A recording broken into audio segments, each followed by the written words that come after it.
Hello everyone, my name is Utkarsh. Keep watching, I'll be back.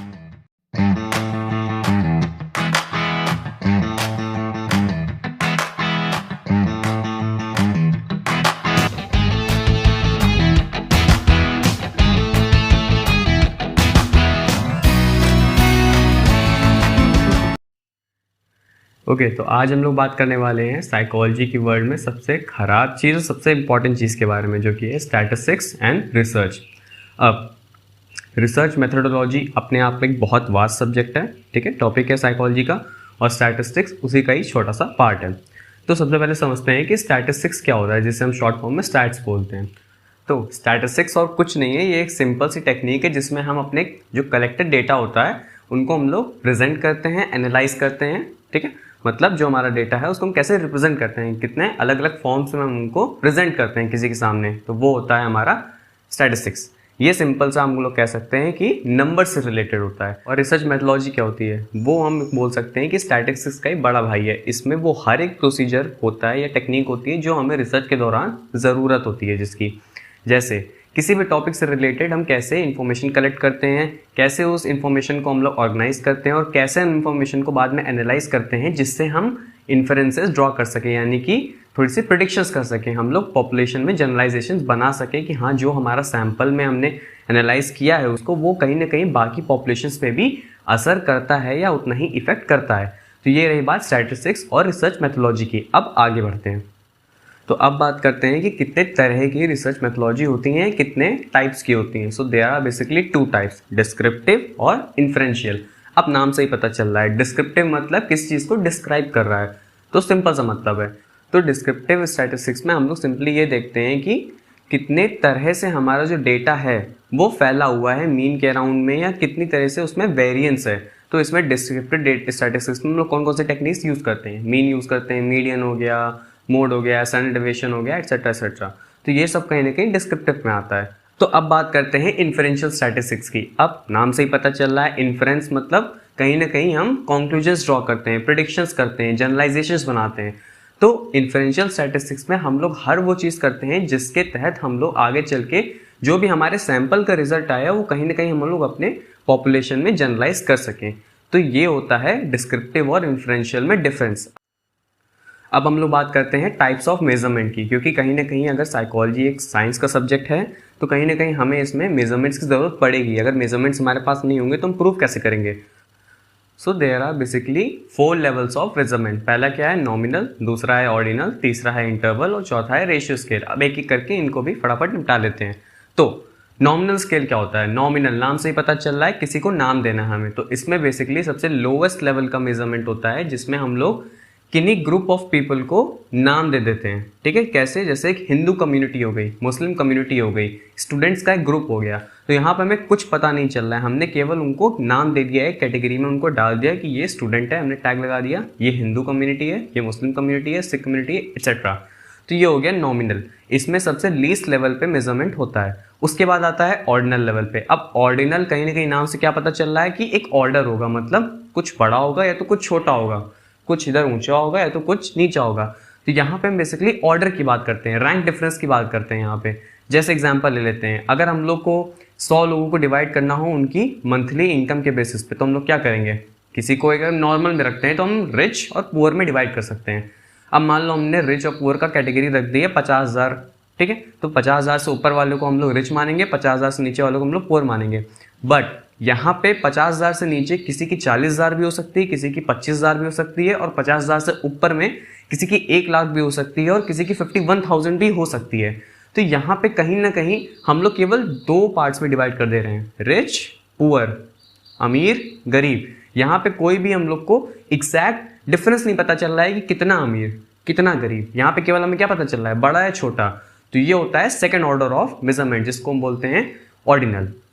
Now we come down to third level of measurement which is interval. अब interval फिर से नाम से ही पता चल, देखो साइकोलॉजी में जो भी चीज़ रहेगी नाम से आपको तुरंत पता चल जाएगा उसका मतलब क्या है। तो इंटरवल, कहीं ना कहीं बीच में इंटरवल्स होंगे, इंटरवल्स मतलब डिविजन्स। तो इंटरवल स्केल में हम लोग के पास सबसे इंपॉर्टेंट कॉन्सेप्ट जो यहाँ पे आएगा और आगे चल के रेशियो स्केल में आएगा वो ये रहेगा कि इंटरवल स्केल में हमारे पास ट्रू 0 पॉइंट नहीं होता है। हमारे पास क्या होता है, आर्बिट्रेरी 0 पॉइंट होता है। अब आर्बिट्रेरी जीरो पॉइंट का मतलब क्या होता है? अगर मैं एग्जांपल लेता हूँ कि मेरे घर का टेम्परेचर अभी 100 डिग्री है, जैसे 20 डिग्री टेम्परेचर है मेरे रूम का अभी, अब 20 डिग्री सेल्सियस मैं बता रहा हूँ, बट कहीं ना कहीं अगर मैं बोल दूँ कि मेरे टेम्परेचर जो रूम का है वो 0 डिग्री सेल्सियस है। अब जीरो अगर ये नॉर्मल चीज़ होती है, जीरो का मतलब क्या है? कुछ है ही नहीं, टेम्परेचर हीट यहाँ पे है ही नहीं, बहुत ठंडा है। बट 0 डिग्री सेल्सियस हमारी सेल्सियस स्केल पे है, बट अगर इसको हम केल्विन में कन्वर्ट करेंगे तो ये जाएगा 273 केल्विन, क्योंकि 0 degree kelvin equals to -273 degree Celsius होता है। तो यहाँ पे हम लोग क्या देख रहे हैं? जीरो हमारे पास एक है, बट वो एक्चुअल में जीरो नहीं है, केल्विन में उसका मतलब कुछ और है, फ़ारेनहाइट में उसका मतलब कुछ और है। तो यहाँ पे हमारा जो जीरो पॉइंट है वो ट्रू नहीं है, एग्जैक्ट फिक्स नहीं है, वो आर्बिट्रेरी है, हिल डुल रहा है, चेंज हो रहा है। इसी को बोलते हैं आर्बिट्रेरी जीरो पॉइंट। तो हमेशा याद रखना, क्वेश्चन पूछता है कि इंटरवल स्केल में आर्बिट्रेरी जीरो पॉइंट होता है या ट्रू जीरो पॉइंट? तो क्या होता है? आर्बिट्रेरी जीरो पॉइंट होता है। तो इंटरवल स्केल में आर्बिट्रेरी जीरो पॉइंट हो गया, और उसके बाद इनमें इक्वल इंटरवल्स होते हैं और इनको हम ऐड कर सकते हैं, सब्ट्रैक्ट कर सकते हैं। हमें पता है कि 1 के बाद 2 आता है, और 2 और 1 के बीच में उतना ही गैप है जितना 3 और 4 के बीच में है, या 2 और 3 के बीच में है। यहाँ पे खत्म होता है इंटरवल स्केल हमारा। ओके, तो अब हम लोग बात करते हैं हमारे लास्ट लेवल ऑफ मेजरमेंट, जो कि है हमारा रेशियो स्केल, और ये सबसे एक्यूरेट माना जाता है और सबसे हाईएस्ट लेवल का मेजरमेंट माना जाता है। अब रेशियो स्केल होता क्या है? रेशियो का मतलब सिंपल होता है, कहीं ना कहीं किसी चीज़ का कंपैरिजन कर रहे हो तुम, कहीं ना कहीं किसी चीज़ का पार्ट है। फॉर एग्जाम्पल 1/2 का मतलब क्या हुआ? किसी चीज़ का आधा। 1/3 का मतलब क्या हुआ? किसी चीज़ को 3 भाग में डिवाइड कर दो, तो वो तुम्हारा 1/3 का रेशियो हो जाएगा। तो रेशियो स्केल कहीं ना कहीं यहाँ पे ट्रू जीरो पॉइंट होता है। मतलब इसका क्या होता है ट्रू जीरो पॉइंट का? फॉर एग्जाम्पल अगर मैं बोलूँ कि किसी चीज़ का रेशियो 1:2 है, यानी कि इसका मतलब क्या हुआ? कोई एक सेब मान लो हमने लिया, उसको हमने 2 पार्ट्स में डिवाइड कर दिया। किसी चीज़ का रेशियो अगर 0 है, इसका मतलब क्या हुआ? वो चीज़ एग्जिस्ट ही नहीं करती है। किसी चीज़ को आप डिवाइड तब करोगे, उसको रेशियोज में तब कन्वर्ट करोगे या बांटोगे जब वो चीज़ एग्जिस्ट कर रही होगी। 0 रेशियो का मतलब है कि वो चीज़ एग्जिस्ट ही नहीं कर रही है, तो आप उसे डिवाइड ही नहीं कर सकते हो। इसीलिए बोला जाता है कि रेशियो स्केल में ट्रू जीरो पॉइंट होता है। इसका एक एग्जांपल लेते हैं। मान लो किसी का वेट 20 केजीज है, तो 20 केजीज मतलब क्या होता है कि अगर हम जीरो, हमारा एक ट्रू जीरो पॉइंट है वेट के लिए, तो अगर हम जीरो से बढ़ेंगे ऊपर की तरफ तो 20 केजी पे हमारा जो आएगा वो एक रेशियो है किसका, कि एक डिफरेंस आ रहा है, ऑर्डर आ रहा है बीच में कि हम 20 किलो ऊपर हैं किससे? जीरो लेवल से। अगर हम कहीं बोलेंगे कि 10 किलो है हमारा वजन, तो कहीं ना कहीं जीरो से अगर हम 10 की तरफ बढ़ेंगे तो हमारा 10 किलो है, बट कहीं ना कहीं 10 का अगर डबल कर देंगे तो वो 20 किलो आ जाएगा। यहाँ पे रेशियो बराबर प्रोपोर्शंस में बढ़ रहा है।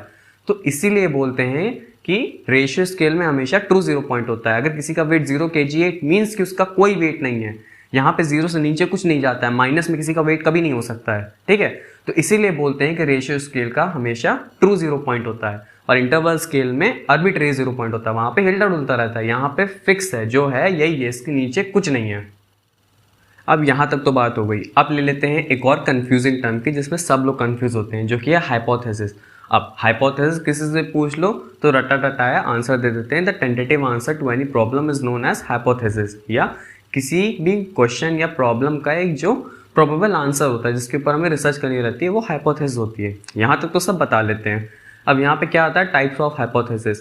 कौन कौन से? Null hypothesis, alternative hypothesis. अब यहाँ पे भी सब बता देते हैं कि नल हाइपोथेसिस क्या होती है। एक ऐसी हाइपोथेसिस जिसमें हमारे वेरिएबल्स के बीच में कोई भी रिलेशनशिप नहीं ना होता है, कोई भी एस्टैब्लिश रिलेशनशिप नहीं होता है। फॉर एग्जांपल अगर मैं बोलूँ कि कॉफ़ी पीने से नींद का कोई रिलेशन नहीं है, तो यहाँ पे नल हाइपोथेसिस है। क्यों? क्योंकि यहाँ पे कोई रिलेशनशिप शो ही नहीं हो रहा है, नहीं आती है या आती है, कुछ शो ही नहीं हो रहा है। दूसरी क्या होती है? Alternative hypothesis. ये वो हाइपोथेसिस होती है जिसके ऊपर हम काम कर रहे होते हैं। हम चाहते हैं एज अ रिसर्चर कि ये हाइपोथेसिस एक्सेप्ट हो, मतलब इसमें कोई ना कोई रिलेशन है। मैं बोल सकता हूँ कि चाय पीने से नींद नहीं आती है, या चाय पीने से नींद आती है, कॉफ़ी पीने से नींद नहीं आती है या आती है। यहाँ पे मैं एक रिलेशनशिप स्टैब्लिश कर रहा हूँ, जिसके ऊपर मुझे आगे चल के रिसर्च करनी है, इसको प्रूव करना है ये सही है गलत है। ये हो गई नल और अल्टरनेटिव। अब इसमें एक और डिवीजन आता है, बाई डायरेक्शनल और यूनिडायरेक्शनल हाइपोथेसिस। अब ये क्या होती है? बाई डायरेक्शनल का सीधे से मतलब समझ आ रहा है कि किन्हीं दो डायरेक्शंस में हमारी हाइपोथेसिस भाग सकती है। फॉर एग्जांपल अगर मैं यहाँ पे बोल दूँ कि चाय पीने का कनेक्शन है नींद आने से, तो यहाँ पे अब मेरी जो हाइपोथेसिस है वो कहाँ जा रही है? दो डायरेक्शंस में भाग रही है। चाय पीने से नींद नहीं भी आ सकती है, चाय पीने से नींद आ भी सकती है। यहाँ पे दो डायरेक्शंस में भाग रही है हाइपोथेसिस। यूनिडायरेक्शनल हाइपोथेसिस क्या हो सकती है, मैं एग्जांपल की तरह से बोल सकता हूँ कि चाय पीने से नींद नहीं आती है, यहाँ पे एक ही डायरेक्शन में जा रही है, या फिर चाय पीने से नींद आती है, यहाँ पे एक ही डायरेक्शन में जा रही है, यहाँ पे दूसरी पॉसिबिलिटी नहीं आ रही है। तो ये हो गया हमारा null hypothesis, alternative hypothesis, unidirectional और बाई डायरेक्शनल। अब जो मेन कंफ्यूजिंग कॉन्सेप्ट आता है इससे रिलेटेड एरर का, जो कि है टाइप 1 और टाइप 2। तो आज मैं कॉन्सेप्ट बता दे रहा हूँ, आप लोग लाइफ टाइम कभी नहीं भूलोगे। हमेशा याद रखो, टाइप 1 एरर हमेशा हम लोग कमिट करते हैं, और हमने की है कमिट। कैसे? रिसर्च टाइम में या जब हम लोग अपने कॉलेज में रहते हैं तो एक्सपेरिमेंट सबमिट करने रहते हैं। तो कभी कभी ये होता है कि एक्सपेरिमेंट में अगर हम लोग की हाइपोथेसिस रिजेक्ट हो जाती है तो हम लोग को एक्स्ट्रा 1-2 पेज लिखना पड़ता है लिमिटेशंस के लिए कि क्यों रिजेक्ट हो गई, भाई रीजंस दो। तो उससे बचने के लिए हम लोग क्या कर देते हैं कि कुछ डेटा में इधर उधर चेंज कर दो, ग्राफ अगर गड़बड़ आ रहा है उसको थोड़ा सा चेंज कर दो, थोड़ा सा इधर उधर लाइक राइटिंग में चेंज कर दो, किसी न किसी तरीके से जो हमारे हाइपोथेसिस है, अल्टरनेटिव हाइपोथेसिस, उसे एक्सेप्ट करा दो। तो यही होती है टाइप 1 एरर। इसमें क्या होती है कि जो नल हाइपोथेसिस होती है वो एक्सेप्ट हो रही होती है, लेकिन फिर भी हम लोग उसको इग्नोर मार देते हैं, रिजेक्ट मार देते हैं। क्यों? क्योंकि हमें अपनी हाइपोथेसिस से जो अल्टरनेटिव वाली होती है उसे जबरदस्ती एक्सेप्ट कराना रहता है। तो हमेशा याद रखना कि टाइप 1 एरर हम लोग जानबूझ के कमिट करते हैं, और करे भी होंगे, आई एम श्योर आप लोग भी करे होंगे, ये नॉर्मल चीज़ होती है। टाइप 2 एरर क्या होती है? इसी के अपोजिट टाइप 2 एरर हमारी केयरलेसनेस की वजह से हो जाती है कि कभी कभी नल हाइपोथेसिस गलत हो रही होती है, रिजेक्ट हो रही होती है, बट फिर भी हम लोग उसे एक्सेप्ट कर लेते हैं। बाद में मैम आती थी कि देखो तुम्हारा एक्सपेरिमेंट तो सही है, इसमें तुम यहाँ पे रिजेक्ट क्यों कर रखे हो, लिमिटेशंस क्यों रखे हो। तो टाइप 2 एरर क्या होती है? हमारी नल हाइपोथेसिस रिजेक्ट हो रही होती है, लेकिन फिर भी किसी न किसी केयरलेसनेस की वजह से या अनजाने में हम उसे एक्सेप्ट कर लेते हैं। तो ये होती है टाइप 2 एरर। तो यहाँ पे टाइप 1 और टाइप 2 एरर डिफरेंस खत्म। अब आपको कोई भी इसमें कंफ्यूजन नहीं होगी कहाँ पे क्या होती है। टाइप 1 एरर हम लोग खुद कमिट करते हैं, टाइप 2 एरर हमसे अनजाने में हो जाती है। यहाँ पे कंप्लीट होता है ये टॉपिक। तो अब बात करते हैं सिग्निफिकेंट लेवल क्या होता है और कॉन्फिडेंस लेवल क्या होता है। I am sure significant level सब लोग जानते होंगे, सबने सुना भी होगा, बट कॉन्फिडेंस लेवल में भी ज़्यादा लोग ना जानते हो, या जानते भी हो तो ये ना पता हो एग्जैक्टली होता क्या है, फील ना हो रहा हो कॉन्सेप्ट क्या होता है। तो सिग्निफिकेंट लेवल क्या होता है? हम जब भी कोई एक्सपेरिमेंट कंडक्ट कर रहे होते हैं तो हमारा एम क्या होता है कि अल्टरनेटिव हाइपोथेसिस को एक्सेप्ट कराना। इसका मतलब क्या है कि भैया जो भी हमारा रिजल्ट आ रहा है, कहीं ना कहीं हमारी कोशिश ये रहती है कि हम लोग उसे ये प्रूव कर सकें कि जो रिजल्ट आया है वो तुक्के से नहीं आया है कि बस एक बार हो गया आ गया सही हो गया। ये अगर आप आगे भी करोगे तो यही रिजल्ट आएगा। तो सिग्निफिकेंट लेवल यही बताता है कि कितने % चांसेस हैं कि हमारा जो रिजल्ट अभी आया है वो आगे भी आएगा और ये गलत नहीं होगा। अब इसको नॉर्मल टर्म्स में क्या बोलते हैं कि 0.05 लेवल पे देखा जाता है और 0.01 लेवल पे देखा जाता है। तो अगर किसी भी एक्सपेरिमेंट के बाद हमारी जो मीन का कंपैरिजन होता है, अब चेंज हुआ या नहीं हुआ, हमारे जो इंटरवेनिंग वेरिएबल है उसने काम किया कि नहीं किया, हमें पता तभी चलता है जब हमारे कंट्रोल ग्रुप का मीन और हमारे जो एक्सपेरिमेंटल ग्रुप का मीन है उसमें डिफरेंस आता है। अगर डिफरेंस आ गया तो मतलब हमारी हाइपोथेसिस एक्सेप्ट हो रही है। बट हाइपोथेसिस तो एक्सेप्ट हो गई, सवाल यहाँ पे क्या आता है कि आगे भी होगी या नहीं। तो सिग्निफिकेंट लेवल, जिसको हम लोग पी लेवल बोलते हैं, पी वैल्यू बोलते हैं या अल्फा लेवल बोलते हैं, वो यही बताता है कि ये जो चीज़ आई है, रिजल्ट आया है, डिफरेंस आया है मीन में, तुक्का नहीं है। फॉर एग्जांपल अगर 0.05 है तो इसका मतलब है कि अगर हम 100 बार अपने टेस्ट को कंडक्ट करेंगे, इसी एक्सपेरिमेंट को कंडक्ट करेंगे, तो केवल 5% ही या 5 बार ही ऐसा होगा कि रिजल्ट सही नहीं आएगा। लेकिन बाकी के 95% ऑफ द टाइम, यानी कि 100 में से 95 बार हमारी हाइपोथेसिस सही होगी, यही रिजल्ट आएगा, यही मीन का डिफरेंस आएगा। तो ये होता है सिग्निफिकेंट लेवल, वो एक प्रोबेबिलिटी बताता है। अब बात करते हैं कॉन्फिडेंस लेवल की। इसको अच्छे से समझाने के लिए मैं आपको पेपर पे समझाता हूँ।